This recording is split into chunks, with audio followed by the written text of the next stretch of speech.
Good evening, viewers. This is your anchor Kekrizanyo Solo. You're now watching Hornbill TV's Northeast Express. As preparations ramp up for the highly anticipated Advantage Assam 2.0 summit in Guwahati, the Assam government is gearing up to welcome Indian Prime Minister Narendra Modi, along with numerous industrialists and dignitaries from around the world, scheduled for February 25 and 26 at the veterinary field, Khanapara. The Advantage Assam 2.0 Investment and Infrastructure Summit 2025 aims to highlight the state's potential for growth and development. Ahead of the summit, Assam Chief Minister Himanta Biswa Sarma shared insights into the state's strategic shift towards attracting private sector and investment. He stressed that while the previous summit focused on government-led investment in infrastructure projects, this time the emphasis will be on private investment to fuel the state's economic growth. We have government investment, as I mentioned you, all the three investment. But this time we are focusing on private investment. So last time we were more focused on government. This time, because ultimately government to PSU will not do beyond a point. So last time Advantage 1 was on government infrastructure like gas grid, pipeline, Numaligarh. But this time suppose we are trying for not a refinery, but we are trying for sustainable aviation fuel. So that will not come under government, that will be come under private. So this time it will be more focus, will be on more private investment. But there will be some government investment. You will see lot of enthusiasm and lot of involvement of leading industries this time in our summit. So I am mainly focusing on the human resource of Assam. So that is why we are focusing on AI, semiconductor, deep techs. So we are focusing on those. I am sure that we will get one or two good announcements on defense industry this time in conclave. I think we will have some beginning. Defense corridor projects is now at the consideration of the defense ministry. The most important thing to attract foreign investment, you have to start from point zero. Point zero is the withdrawal of the travel advisory. So after traveling to all the country, I have realized that without that being withdrawn, we cannot do more. So that has now been taken care of. Second, whenever outside people comes, they want what is your strength. Either you have to be strength on mines and mineral, or you have to strength on skill. So we have to working on a pathway which will create a unique identity for the state. Third, you have to ensure that peace and stability in that state, right from political stability to economic stability to stability of the law and orders. So we are working towards that, and we have already, in spite of this limitation, we are already in process of doing some MOU with the people, or basically we'll have some foreign investment this time out of Advantage Assam in spite of this limitation. But if we can address this limitation, I think there can be much more. The Chief Minister also highlighted the state's ongoing initiatives to foster innovation, especially in emerging fields like AI, semiconductor technologies and deep tech industries. Additionally, he revealed that discussions are underway to bring new development within the defense sector, with expectations for key announcement during the summit. The Advantage Assam 2.0 summit is said to be a game changer for the state, positioning Assam as a key investment hub with a strong emphasis on private sector and participation. Heading on to the next news. A horrific incident came to light in Bhabanipur village under Kulichera area of Dholai constituency of Cachar district on Saturday night. A newly born dead body of a baby was seen being torn apart by a dog near a roadside. The matter came to light when a villager at 10:30 p.m. local time, midnight, was out of his house for a stroll. When he saw a dog trying to tear apart something, he went near and saw it. The Dholai police team was informed upon reaching the spot that a half-torn dead body of a baby to Silchar Medical College and Hospital for post-mortem. Villagers speaking to the media described this incident as a shameful act of someone who needs to be punished for it. They say the police should investigate the matter seriously and book the culprit for such a horrific act.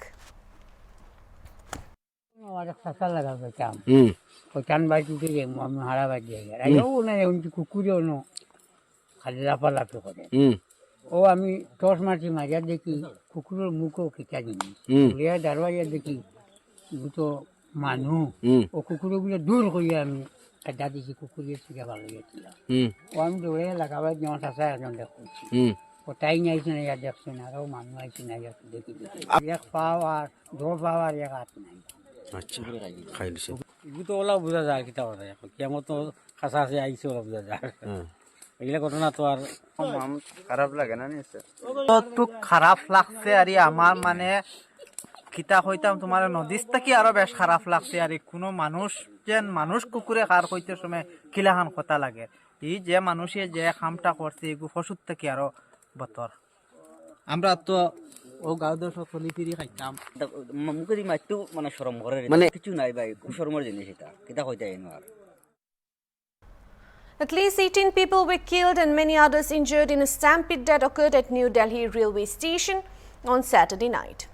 Meanwhile, an eyewitness and IAF sergeant recounted on Sunday that despite announcement and efforts to convince people to avoid gathering in large numbers, the crowd remained unmanageable. He said that the administration attempted to control the crowd, but people did not listen. The incident happened around 10 p.m. when thousands of devotees were heading to Prayagraj for the Mahakumbh 2025 festival, causing severe overcrowding at the station. Another eyewitness recounted the horror, saying that the crowd was beyond control. People from the administration and even NDRF personnel were there, but when the crowd exceeded the limit, it was impossible to manage them. Another eyewitness described the chaos, stating that the crowd came from both sides after an unannouncement about a train platform change leading to the stampede. Delays in train departures and the sale of around 1,500 general tickets exacerbated the situation and contributed the overwhelming crowd.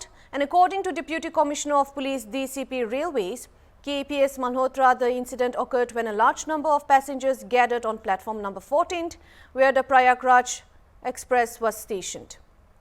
Additionally, delays in departure of the Swatantra Senani Express and Bhubaneswar Rajdhani led to further congestions at platform 12, 13th and 14th. सन 81 से railway में भर्ती हूँ, यहाँ पर कुली का काम कर रहा हूँ।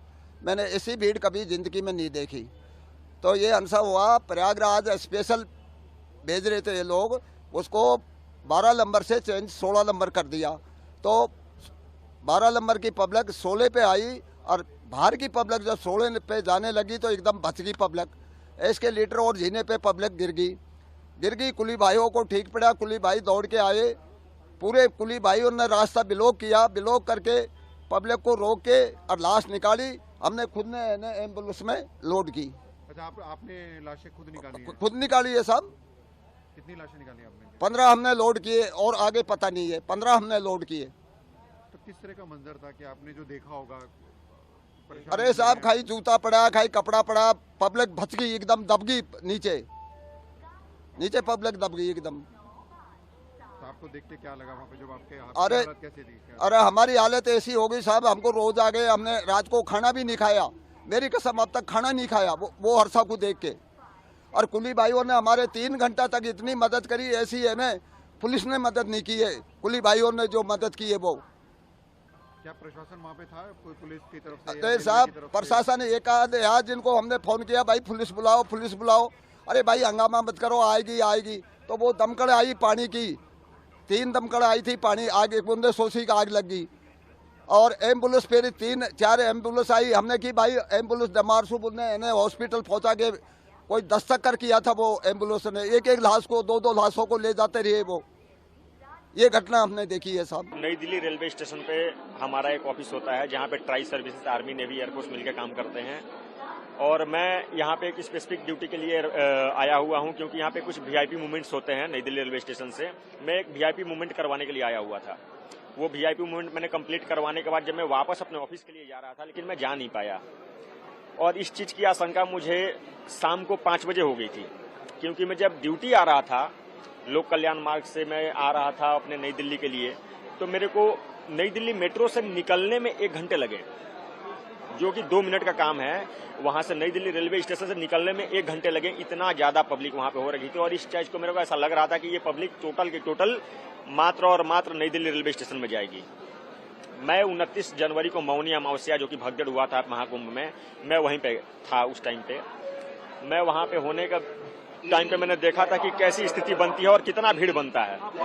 जी, मैं जब वो मूवमेंट करवाने के बाद वहां वापस जा रहा था तो मेरे को जाने का रास्ता नहीं मिला, और तब मैंने यहाँ पे नीचे उतर के और प्लेटफॉर्म नंबर 14 पे, इवन 13 पे भी, और मैंने अपने खुद से एक अनाउंसमेंट किया कि भारतीय सेना की तरफ से और प्रशासन की तरफ से ऐसा बता रहे हैं कि 2-3 दिन 4 दिन जो भी हो रुक जाइए, आपको जगह नहीं मिल रही है। एक ही ट्रेन में, एक ट्रेन में 5000 10,000 आदमी एक टाइम पे नहीं जा सकते हैं, एक टाइम पे नहीं जा सकते हैं, ऐसा मैंने बताया, अनाउंसमेंट भी किया, लेकिन कोई मानने को तैयार नहीं है। एक जगह से 2 जगह, इस ट्रेन पे नहीं मिला उस ट्रेन में मिलेगा, उस ट्रेन में नहीं मिला इस ट्रेन में मिलेगा, इस तरीके का एक सिनेरियो बनाया गया, और जिसका परिणाम ये हुआ कि इतना बड़ा भगदड़ हो गया और इस तरह का यहाँ पे घटना घट गई। प्रशासन, देखिए, प्रशासन जहाँ पे 5000 10,000 लोग एक ही जगह पे, एक ही स्पॉट पे एकत्रित हो जाएंगे, तो प्रशासन वहाँ पे कितना ही हो सकता है, 10, 5, 50 मान लीजिए, तो 10,000 को 50 लोग को हैंडल करने के लिए, एक ही जगह पे एकत्रित होने के लिए बहुत ज्यादा बिखरना पड़ता है और बहुत मेहनत करनी पड़ती है। उन्होंने किया भी, मैंने देख रहा था, लेकिन कोई सुनने को तैयार नहीं है। इवन आप मेरा वीडियो ले सकते हैं, मेरा खुद का वीडियो है, मैंने गला फाड़ फाड़ के चिल्लाया कि आप लोग 1-2 दिन 3 दिन 4 दिन रुक जाइए, अभी मेला 26 फरवरी तक है। लेकिन आज के आज एक ही ट्रेन में सारे के सारे बंदे जाना ये उचित नहीं है, और ऐसा भगदड़ मच सकता है। मैंने अपने वीडियो में बताया, ये मैंने 8 बजे बताया और 8:30 बजे ऐसी घटना घट गई। लेकिन अभी जो confirmation about the current status आने के बाद भी अपडेट देंगे। किस वजह से भगदड़ मची? जो बेसिकली एक टाइम पे ट्रेन का डिले, कुछ तो ट्रेन डिले हो गई थी, और उसके अलावा कुछ एक्स्ट्रा टिकट्स थी जो कि लोगों ने उस टाइम पे परचेज करी थी प्रयागराज के लिए, जहाँ और स्टेशन के लिए, वो सारा क्राउड इन कुछ प्लेटफॉर्म्स पे ज्यादा इकट्ठा हो गया, उसमें थोड़ी भगदड़। क्या क्राउड का अंदाजा नहीं लगा पाए सर आप लोग? क्राउड का अंदाजा नहीं लगा पाए थे? क्राउड का अंदाजा हम लोगों ने लगाया था, और सिचुएशन में बता रहा हूँ, जो पूरा time fraction of the time जिसमें 10 मिनट में हुआ, उसमें ज्यादा लोगों का आना, उसके अलावा 2 ट्रेन का डिले होना। बाकी ये मैटर जो है एग्जैक्टली जो फैक्ट फाइंडिंग है वो रेलवे की तरफ से फैक्ट फाइंडिंग होगी। हमारी तरफ से जो है, हमारा आज के दिन का काम एज ए जीआरपी हमारा है for the inquest and other proceeding, वो हमारी यूनिट कर रही है। 3 नंबर प्लेटफॉर्म के लोगों को 13 नंबर पर आने की जानकारी दी गई, इस वजह से माना जा रहा है कि भगदड़ नहीं, ऐसा 3 से 13 का कोई नहीं था। एक स्पेशल ट्रेन रेलवे की तरफ से चलनी थी, वो स्पेशल ट्रेन की अनाउंसमेंट जरूर हुई, बट एज सच कोई चेंज ऑफ प्लेटफॉर्म, जब वो जो पॉइंट है वो एज सच अभी हमारे नोटिस में नहीं आया। जानकारी है शाम 6 बजे से ही लाखों की तादाद में लोग यहाँ पर इकट्ठा थे, लोगों को रोकने की कोशिश क्यों नहीं की गई? 6 बजे से नहीं थे लाखों की तरफ से, चश्मदीदों की ओर से ये बयान आया है। नहीं, 9 बजे के आसपास जो ट्रेन थी उस टाइम पे क्राउड बढ़ा है। 6 बजे के आसपास तो सिचुएशन वाज एब्सोल्युटली। भगदड़ क्यों मची? भगदड़ क्यों मची? भगदड़ जब एक स्पेस पे ज्यादा लोग होंगे और ट्रेन की वेट करेंगे, अगर कोई मिस इन्फॉर्मेशन नहीं फैलेगी, उससे भगदड़ मच सकती है। तो अब ये पॉइंट पे कि क्यों हुआ, वो पॉइंट आएगा आफ्टर इंक्वायरी, जो कि रेलवे करेगा। हमारी तरफ से इस पॉइंट की इंक्वायरी या इन्वेस्टिगेशन नहीं है, हमारा है जो अनफोर्सीन इंसिडेंट हुआ है, उसमें जो भी इंजर्ड है, जहां डिसीज्ड है, उसकी आज की इंक्वेस्ट एंड उस फैमिली का फर्दर प्रोसीडिंग, वो हमारा काम है। तो उसका नंबर सर, अगर दोबारा से आप घायलों का नंबर कुछ बता पाए? मैं वही बता रहा हूँ, अभी हम इसके बाद हॉस्पिटल ही जा रहे हैं, उसके बाद will be in a position to confirm. ठीक है, बहुत देना।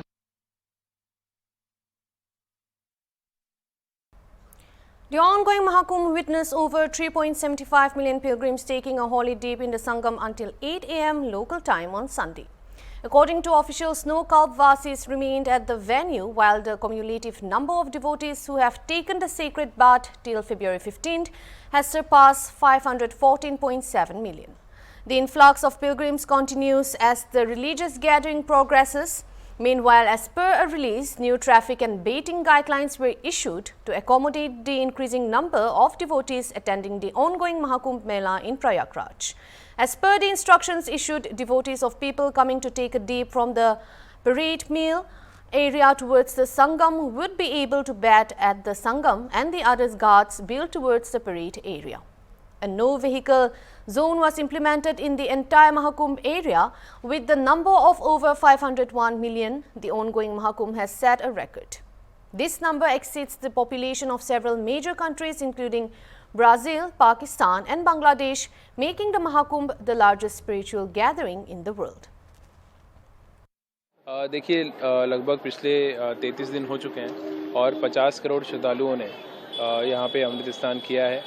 आज भी श्रद्धालु काफ़ी संख्या में जनपद प्रयागराज में हैं और प्रयागराज प्रशासन मेला प्रशासन के साथ मिलकर पूरी तरह प्रतिबद्ध है सभी श्रद्धालुओं की सुविधाओं के लिए, सभी को स्नान कराने के लिए और जितना भी जो ट्रैफिक मूवमेंट है उसको स्मूथ रखने का हम लोग प्रयास कर रहे हैं। जो हमारी पार्किंग्स हैं उन सभी पार्किंग्स में गाड़ियों को पार्क कराकर और वहाँ से शटल बसेस के माध्यम से श्रद्धालुओं को निकटतम संगम घाट तक भेजा जा रहा है।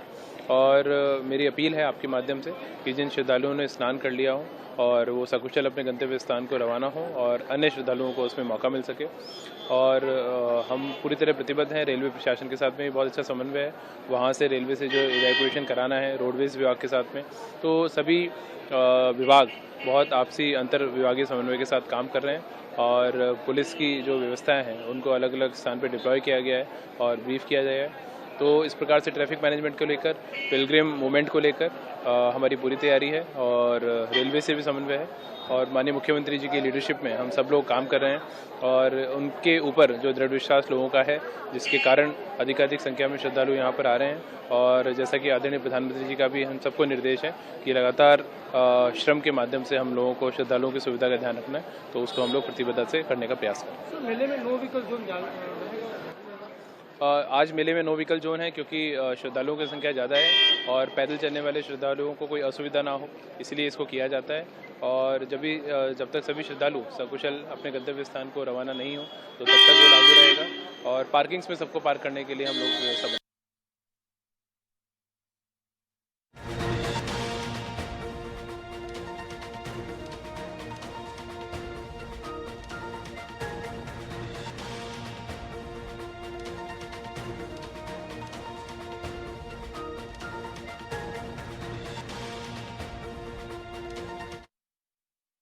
We'll now take a short break. Stay tuned. The aircraft carrying second batch of Indian nationals who allegedly illegally migrated to the US landed at Amritsar airport in wee hours of February 16th. This is the second such flight of deportees carrying 119 migrants, which has landed in Amritsar airport after US President Donald Trump's inauguration, and the relatives of migrants allege that the agents fooled them and did not inform that they are using donkey route to send them back to US and UK. Early on February 5, a US Air Force plane carrying Indian citizens who allegedly illegally migrated to the US arrived in Punjab's Amritsar. Punjab Chief Minister Bhagwant Mann assured that the deportees would be treated properly and that all arrangements had been made. UK 2022 गया ही। 2022 हाँ जी। तो वहाँ से कुछ काम क्या मिला था, क्या कर रहे थे और क्या ऐसा हो गया जिसकी वजह से ऐसा जो है आप लोगों को पता चला कि इलीगल तरीके से उनको भेजा गया था? आपको पता था इलीगल तरीके से भेजा गया है? नहीं सर, इन्नी गल नहीं पता लगा सर। सर एजेंटों से किसी ने गल करके उतो गए बढ़ के। एजेंटों के थ्रू बात करके भेजा गया? हाँ जी। तो आप लोगों को लगा था कि लीगल तरीके से जा रहे हैं? हाँ जी। यानी एक तरह से आप लोगों को एजेंटों ने चीट किया है, आप लोगों को पैसे भी ले लिए और इलीगल तरीके से भेजा? हाँ जी। तो क्या मान रहे थे एजेंटों के खिलाफ कार्रवाई होनी चाहिए? हाँ जी, कार्रवाई हो जाए, साफ मिलना चाहिए। मेरा पोतरा आ रहा बच्चा जी। आपका बेटा क्या नाम है? जसनूर सिंह। जसनूर सिंह। क्या उम्र होगी जसनूर सिंह? 19 साल। कब ये वो गए थे वहाँ पे? 9 जून 2024 घरों गया सी। गए थे और पहुँचे कब? पहुंचा थे मैक्सीको पहुंचा ये 29 जनवरी 2025 ਤੇ 29 ਤੇ 30 ਜਨਵਰੀ ਦੀ ਦਰਮਿਆਨੀ ਰਾਤ ਨੂੰ ਇਹਨਾਂ ਬਾਰਡਰ ਪਾਰ ਕੀਤਾ। ਅੱਛਾ। 29 ਜਨਵਰੀ ਨੂੰ ਸਾਡੀ ਗੱਲਬਾਤ ਬੱਚੇ ਨਾਲ ਹੋਈ ਆ, ਉਸ ਤੋਂ ਬਾਅਦ ਅੱਜ ਤੱਕ ਸਾਡੀ ਕੋਈ ਗੱਲਬਾਤ ਨਹੀਂ ਬੱਚੇ ਨਾਲ। ਕੇਸ ਪੋਜੀਸ਼ਨ ਵਿੱਚ ਹੈ, ਕਿਸ ਤਰ੍ਹਾਂ ਹੈ, ਕਿਵੇਂ ਹੈ। तो आप लोगों को कैसे पता चला कि वो आ रहे हैं? ਯਾਰ ਸਾਨੂੰ ਹੋਰ ਤੇ ਕਿਸੇ ਪ੍ਰਸ਼ਾਸਨ ਨੇ ਸਾਨੂੰ ਕੁਝ ਨਹੀਂ ਦੱਸਿਆ। ਸਾਨੂੰ ਟੀਵੀ ਦੇ ਤੁਹਾਡੇ ਮਾਧਿਅਮ ਰਾਹੀਂ ਪਤਾ ਲੱਗਾ ਕਿ ਅੱਜ ਜਿਹੜਾ ਉਹ ਬੱਚੇ ਸਾਡੇ ਦਾ ਜਸਨੂਰ ਸਿੰਘ ਦਾ ਨਾਂ ਲਿਸਟ ਵਿੱਚ ਆ ਗਿਆ, ਉਹ ਅੱਜ ਦੀ ਫਲਾਈਟ ਵਿੱਚ ਵਾਪਸ ਪਹੁੰਚ ਰਿਹਾ, ਡਿਪੋਰਟ ਹੋ ਗਿਆ ਵਾ। कौन से जगह से बिलोंग करते हैं यहाँ पे, कौन से गांव से हैं? मैं local district Amritsar Jandiala group पिंड नवाकोट। इनको भेजने में कितने पैसे खर्च करने पड़े थे? क्या आज तक जमीन बेचनी पड़ी थी या कुछ गिरवी रखना पड़ा था, ऐसा कुछ हुआ था? 2 ਗੱਡੀਆਂ ਸੀ ਮੇਰੇ ਕੋਲ ਕਮਰਸ਼ੀਅਲ, ਉਹ ਵੇਚੀਆਂ, ਕੋਈ ਛੋਟਾ ਜਿਹਾ ਪਲਾਟ ਵੇਚਿਆ, ਪਰ ਲੰਬਾ ਟਾਈਮ ਲੰਘ ਗਿਆ 9 ਮਹੀਨੇ ਦਾ। ਇਹਦੇ ਵਿੱਚ ਪੈਸੇ ਸਾਡੇ ਕੋਲ ਫੇਰ ਘਟ ਗਿਆ, ਖਰਚੇ ਗਏ। ਫਿਰ ਮੈਂ 12 ਲੱਖ ਰੁਪਇਆ ਕਰਜ਼ਾ ਚੁੱਕ ਕੇ ਮੈਕਸੀਕੋ ਭੇਜਿਆ, ਫਿਰ ਬੱਚੇ ਨੂੰ ਨਗਾਂ ਤੋਰਿਆ। टोटल कितना खर्च कर दिया? 55 लाख। क्या मांग करेंगे, क्योंकि जो एजेंट के थ्रू आप लोगों ने भेजा, आपको पता था कि ये लीगल तरीके से भेज रहे हैं या इलीगल? ਨਹੀਂ, ਸਾਨੂੰ ਉਹਨੇ ਇਹ ਨਹੀਂ ਦੱਸਿਆ ਕਿ ਤੁਹਾਨੂੰ ਡੌਂਕੀ ਲਵਾ ਕੇ ਭੇਜਾਂਗੇ, ਲੀਗਲ ਤਰੀਕੇ ਨਾਲ ਭੇਜਾਂਗੇ, ਜੋ ਸਾਨੂੰ ਪਹਿਲਾਂ ਏਜੰਟ ਨੇ ਦੱਸਿਆ ਸੀ। ਪਰ ਹੁਣ ਮੈਂ ਆਪਣੀ ਪੰਜਾਬ ਸਰਕਾਰ ਨੂੰ ਬੇਨਤੀ ਕਰੂੰਗਾ ਕਿ ਜੋ ਵੀ ਪੰਜਾਬ ਦੇ ਬੱਚੇ ਡਿਪੋਰਟ ਹੋ ਕੇ ਆ ਰਹੇ ਨੇ, ਪੰਜਾਬ ਸਰਕਾਰ ਉਹਨਾਂ ਦੀ ਬਾਹ ਫੜੇ ਤੇ ਉਹਨਾਂ ਨੂੰ ਉਹਨਾਂ ਦੀ ਯੋਗਤਾ ਅਨੁਸਾਰ ਜਿਹੜੀਆਂ ਨੌਕਰੀਆਂ ਦਿੱਤੀਆਂ ਜਾਣ, ਤਾਂ ਕਿ ਆਉਣ ਵਾਲਾ ਜੀਵਨ ਜਿਹੜਾ ਵਾ ਆਪਣਾ ਸੁਖੀ ਬਤੀਤ ਕਰ ਸਕਣ ਤੇ ਆ ਜਿਹੜੀ ਵੱਡੀ ਘਟਨਾ ਸਾਡੇ ਨਾਲ ਵਾਪਰੀ ਆ, ਇਸ ਡਿਪਰੈਸ਼ਨ ਤੋਂ ਬੱਚੇ ਜਿਹੜੇ ਬਚ ਸਕਣ। जो ये जो एजेंट की वजह से इतना बड़ा आप लोगों को नुकसान सहना पड़ रहा है, आप लोगों को लगता है कि लीगल तरीके से भेज रहे हैं, लेकिन वो इलीगल तरीके से जाता है, आप लोगों को पता भी नहीं है इसका, तो उनके खिलाफ क्या कार्रवाई की मांग करते हैं आप? कार्रवाई मांग करांगे, कार्रवाई करवावांगे सरकार ਕੋਲ।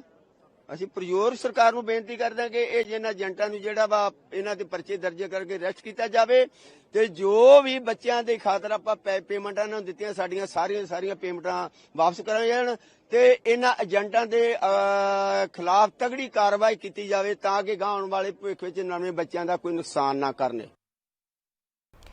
Rashtriya Swayamsevak Sangh, also known as RSS Chief Mohan Bhagwat, on Sunday attended a conference of RSS functionaries in Bardhaman, West Bengal. Addressing the event, he said people often ask why so focus on only Hindu organizations, and his answer was the responsible society of the country is Hindu society. He also stated that they want to unite Hindus because the successors of India are Hindus. Thousands of RSS workers gathered in Burdwan to attend RSS Chief Mohan Bhagwat's rally in West Bengal.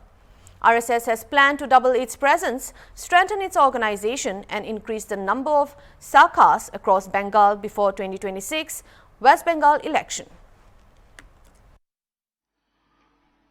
तो संघ से जो परिचित नहीं है उनके मन में प्रश्न आता है। वैसे आज का दिन कोई पर्व त्योहार नहीं है। संघ के भी जो उत्सव होते हैं वैसा उत्सव नहीं है। ऐसा भी दिन नहीं है कि इतनी कड़ी धूप में हम घंटा भर यहां बैठे रहे। फिर भी पूरे मध्यबंग प्रांत से, सभी विभागों से, सभी जिलों से, सभी खंडों से संघ के स्वयंसेवक अपने खर्चे से, अपना गणवेश अपने खर्चे से करते हुए यहां पर उपस्थित है। कई प्रकार की बाधाएं आई होंगी, उन बाधाओं को दूर करते हुए सब लोग उपस्थित हैं। यह आग्रह क्यों है? संघ क्या करना चाहता है?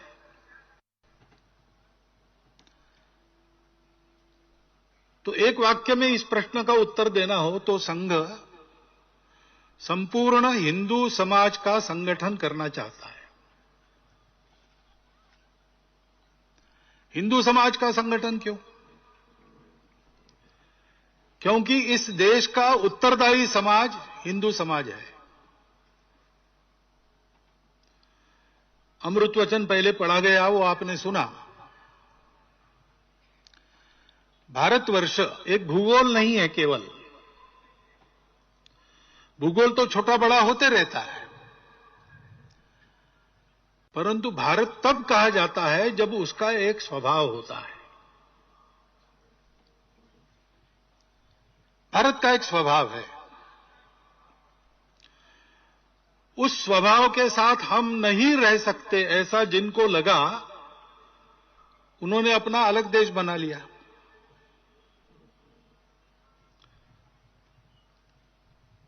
तो स्वाभाविक ये है कि जो नहीं बिछड़े उन सबको भारत नाम का स्वभाव चाहिए, और वो भारत नाम का स्वभाव आज का नहीं है। 15 अगस्त 1947 के बाद ऐसा नहीं है, वो उससे भी प्राचीन है। बहुत प्राचीन है। जब दुनिया के इतिहास ने आंखें खोली तो उसने इस भूभाग पर, जिसको भूगोल में इंडो ईरानियन प्लेट कहते हैं, इस भूभाग पर रहने वाले सबका यही स्वभाव पाया। वो स्वभाव क्या है? विश्व की विविधता को स्वीकार करके हिंदू चलता है। सभी की अपनी अपनी विशिष्टताएं होती है। हिंदू जानता है कि ये विशिष्टताएं जिस एक सत्य का आविष्कार है वो सत्य एक ही है। सृष्टि के चराचर जगत में, जड़ चेतन सब में वही एक है जो नहीं बदलता, जो पहले भी था, आज भी है, कल भी रहेगा, वो शाश्वत है। बाकी सब बदलते रहता है। That's all for now. Stay tuned for more updates and keep watching Hornbill TV.